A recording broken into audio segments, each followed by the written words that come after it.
Mwaramutse mwese abadukurikira hano ku Mata TV, turabishimira kandi murabe agaciro ubwo mutwereka ko mudukurikira, subscribe, shares, byose mukora turabibakundira kandi muri abantu b'agaciro.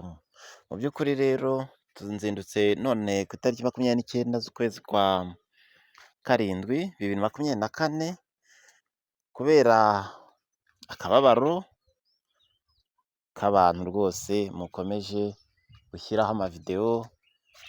Dore hano hari nka video nabonye hano igaragaza umuvandimwe wacu watuvuyemo, dore imbogo, dore impara, agaragara ariho abwira umuntu nawe wari wamuhanuriye ko azakenyuka, ariko abantu bakomeje kugenda bakwirakuza aka kavideo.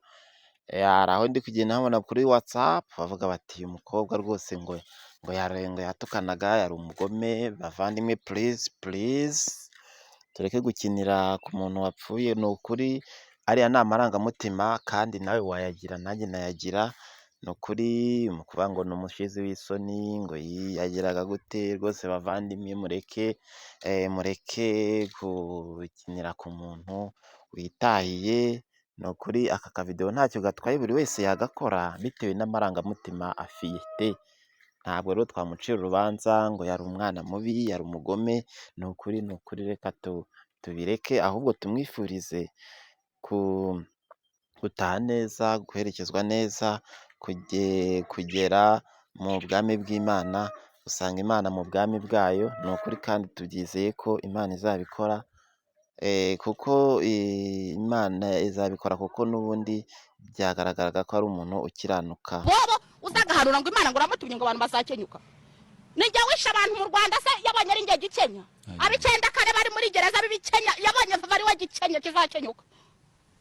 Mwana afutse ejo bundi 2000 na kangahe nje vava n'ingiye ugiye gukenyuka kumurusha. Ni wa gikenya ahubwo. Vava no kuri nge ndumva no kuri wacu. Yewe nongera nkubwire ngo mugana wa marioneri. Imbwa za pastoro zitagira office zibarizwamo, zikaba zitagira urusengero, zikaba zitarimitswe ngo zirahiri. Ntizikandoreke. Kandi ikindi kintu nabwira dore imbogo ni ikihe. Atanagarukiye aho ngaho.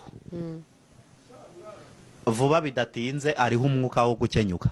Numamagara sinzitaba. Nureba nabi tugahura naramukanye kamere tuzanamerana nabi. Yampaye Kimwe nuriya mugore, wa mugore nguhaye gasopo. umuhenyi. Ngiye nguhaye gasopo, niba uvi wawe ugatesha urubyaro rwawe n'umugabo wawe, ukaza kwirirwa gukora abantu nkaho wafashe abantu nka zahabu mu kanwa kawe. Ngenda kwisabye. Kandi ntuze kuntera umwaka muri uko kwa mbere. Ubona papa yakenyuka kuko mwabivuze. Oya, ariko niba mu pastor Imana yamubwiye ware niba ukiza uzakibwire ngo papa yaravuze ngo ntago azakenyuka kuko wabivuze. Yego nyagasa. Shafafa wagakwiriye no kuri kwisubiraho kabwira abantu. Nisubiraho ikize. Uzagenda umubwira uko nkutumye, sinkizi sinyana no kukimenya. Ariko icyo nzi cyo kiri mu bontegera. Urumva? Kiri mu bontegera. Uzakibwire ngo papa yavuze ko atazakenyuka kuko wabivuze. Avava nk'ubu nk'umugabo wawe muzashakana na mugabo sanyabaki, umugabo nyabakira urani mugabo nyabaki, imbwa y'umugabo gusa. Uriya mukobwa yaravuze ati harabagabo hari n'imbwa mumugendaho. Yavuze ukuri.